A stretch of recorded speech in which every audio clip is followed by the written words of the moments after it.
E aí pessoal, beleza? Rodrigo Bibo do site podcastbibotalk.com. Eu estou bem, eu espero que vocês estejam também. Afinal, o que é o Sola Scriptura? Uma doutrina tão cara para os protestantes. Vamos pensar um pouquinho sobre isso? Eu compartilho com vocês esse vídeo que eu disponibilizei para um amigo meu. Ele fez uma série de lives sobre a Reforma Protestante e eu tinha que falar um pouquinho sobre o Sola Scriptura. E eu falei para ele, cara, posso soltar no meu canal também? Ele falou, claro que pode. E olha só, se você gostar do Sola Scriptura, se você gostar do jeito que eu falo, do jeito que eu comunico, por que você não vem ser o meu aluno na Escola Bibotalk de Teologia? Sério, gente, sério. Você vai pagar apenas R$420 e vai ter acesso por um ano à nossa plataforma de estudos. Já tem mais de 50 aulas, lives com especialistas, vários e-books e tem aula toda semana, tá bom? Tem aula toda semana. Enfim, fora o que vai entrar, ou seja, uma parcela única e você vai ter acesso aí por um ano a tudo que nós colocarmos dentro dessa plataforma. Espero vocês na EBT, na Escola Bibotalk de Teologia. O link está aqui na descrição desse vídeo. Sola Escritura é um tema sensacional porque ele é fundamental. Aliás, quando se fala em Sola Escritura, geralmente é nele que os católicos romanos fazem críticas ao protestantismo. E são algumas críticas interessantes e a gente pode inclusive pensar a partir delas. Mas vamos lá, vocês falam que é Sola Escritura, mas olha o caos que vocês são. Vocês falam que somente a Bíblia é regra de fé? Mas por que existem tantas igrejas, então, se vocês dizem que a Bíblia é a regra de fé?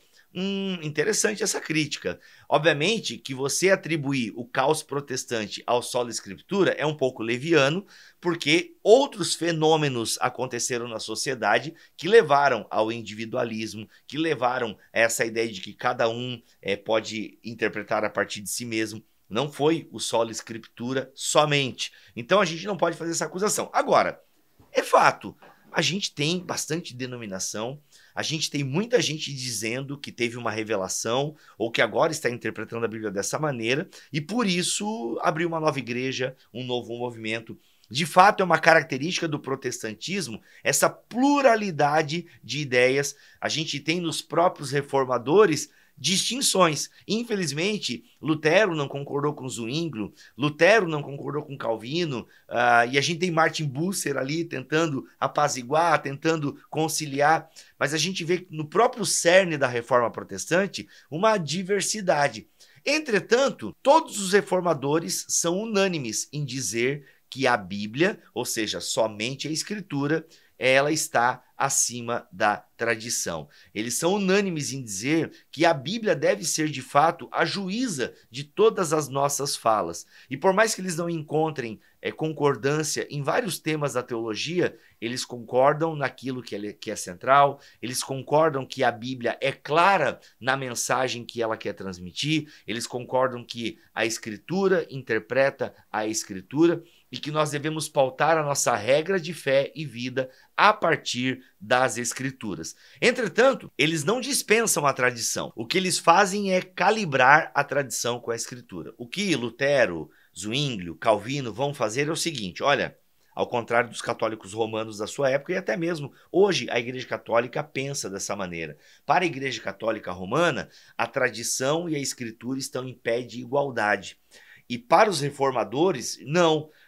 Os concílios, o Papa, eles não estão acima da Escritura. Mas aí a acusação católica é, tá, gente, como é que vocês vão ler a Escritura? A gente tem que ler a Escritura a partir da igreja. E sabe que eles estão certos? E de alguma forma os reformadores concordavam com isso. De que forma? Eles concordavam que nós não lemos a Bíblia sozinho, até pelo fato de que os reformadores e tantos outros na história da igreja citavam concílios, citavam pais da igreja. Então, sim, nós utilizamos a tradição para ler as Escrituras. Entretanto, o fato de fazer essa utilização da tradição e da própria história, de pais da igreja e de concílios, nós precisamos sempre submeter elas à palavra de Deus. É muito louco a gente ver que a palavra de Deus na Idade Média, ela estava realmente em segundo plano, o povo não tinha tanto acesso assim à leitura das Escrituras, até porque o povo era analfabeto, não tinha inclusive, em muitos casos, uma Bíblia na linguagem do povo. Antes mesmo de Lutero já tinha algumas traduções bíblicas na linguagem do povo, só que não foram tão disseminadas como foi, por exemplo, a própria tradução de Lutero. Então, sempre teve uma tentativa de tornar a palavra de Deus mais clara para o povo, só que é o seguinte, Geralmente, a palavra de Deus era abafada pela tradição. Tanto que antes de Lutero, a gente já teve, por exemplo, John Hus. John Hus já fez acusações contra a igreja do seu tempo, dizendo que eles estavam ferindo as escrituras. E ele foi condenado por isso. Aliás, por falar em John Hus, é essa treta do John Hus com a igreja 100 anos antes de Lutero, e que levou John Hus para a fogueira, mas essa treta com John Hus foi inclusive a acusação de John Eck com Lutero. Cara, tu lembra muito John Hus nas tuas afirmações. E Lutero, tá, peraí, deixa eu dar uma olhada. Lutero vai investigar. De fato, somos todos os citas.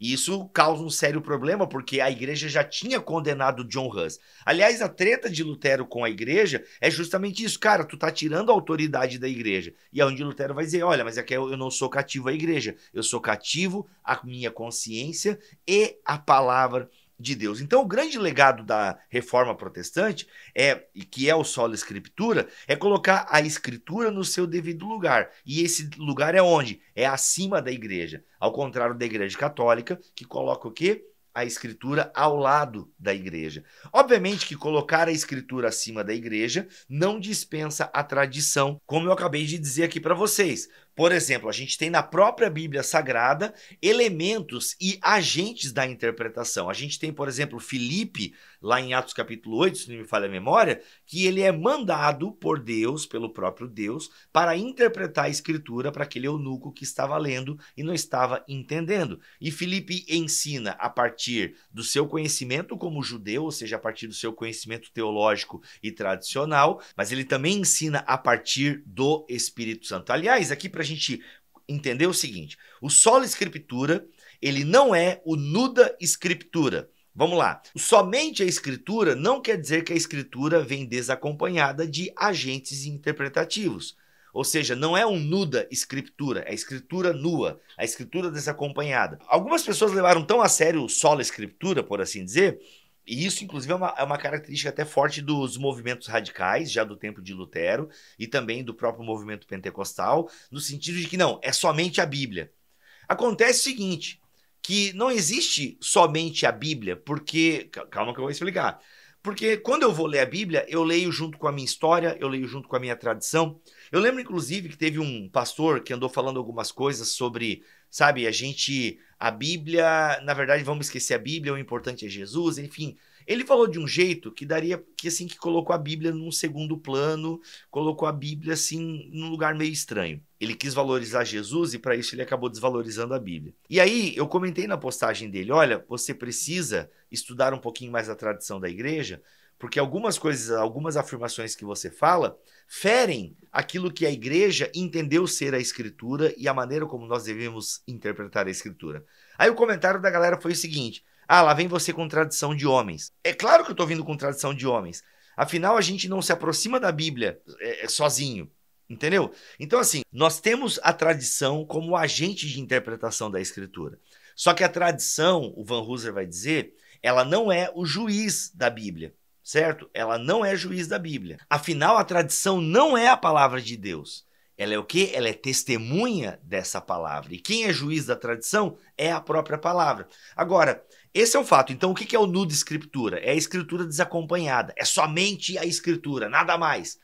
Não, que isso, gente? O somente a escritura não é o nuda escritura. Vocês estão entendendo isso? Sola escritura, um conceito herdado da reforma protestante, de todos os seus desenvolvedores, de todos os seus expoentes, que quer colocar o quê? A escritura como normans, ou seja, uma escritura como um lugar de destaque. Ela está acima das tradições, ela está acima da igreja. Só que é o seguinte, o sola escritura não nega a tradição da igreja, não nega aquilo que homens e mulheres ao longo da história falaram a partir da escritura. Já o nuda escritura é a escritura sozinha, a escritura, sabe, desacompanhada. Não, esquece a tradição dos homens, é somente você e a escritura, é somente você, Deus e a Bíblia. Isso pode parecer piedoso, mas é muito perigoso. Aliás, muita gente se apropria, né, desse nuda escritura.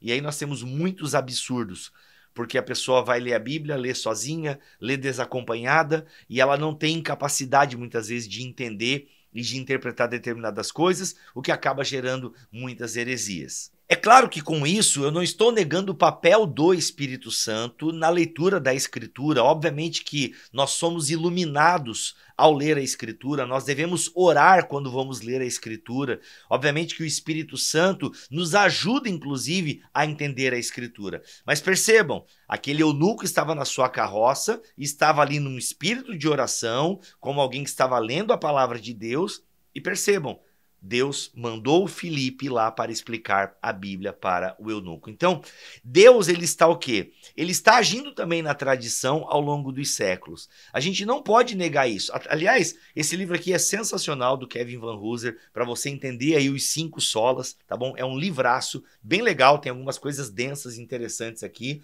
tá? Mas vale muito a pena você ler. E olha só, ele diz o seguinte: a tradição é o método pelo qual o Espírito Santo faz com que a verdade da Escritura passe a consciência e a vida da igreja. Então o Sola Escritura, ele se apropria da tradição, só que ele faz o seguinte, ele não coloca essa tradição acima da própria Escritura, mas a usa para que essa Escritura seja melhor compreendida ao longo do tempo. Porque Deus é um Deus vivo, o nosso Deus fala. Ele falou e aquilo foi preservado na Escritura. Aliás, o próprio Sola Escritura, ele não invalida, por exemplo, o dom profético. Ele não invalida, por exemplo, o ministério da profecia. Eu, como pentecostal, acredito nisso. Só que é o seguinte, como é que nós devemos julgar uma profecia?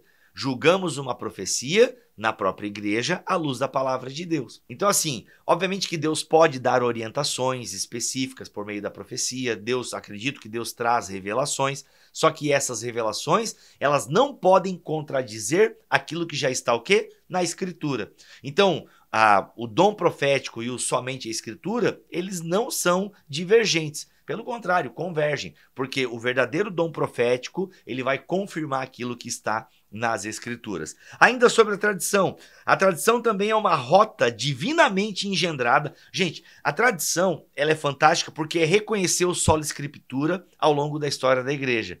Tá? Isso é fantástico, ou seja, Deus, por meio da sua palavra, sempre esteve guiando o seu povo e orientando o seu povo. É isso que a Reforma Protestante quer preservar, e essa é a lição para nós hoje. É olhar para a história da igreja e para a história que nós estamos construindo e dizendo o seguinte, olha, nós podemos ter divergências em alguns pontos doutrinários, mas acreditamos que a Bíblia é a palavra de Deus e nós nos submetemos a essa palavra. E outra, existe um núcleo que o Espírito Santo leva a todo cristão.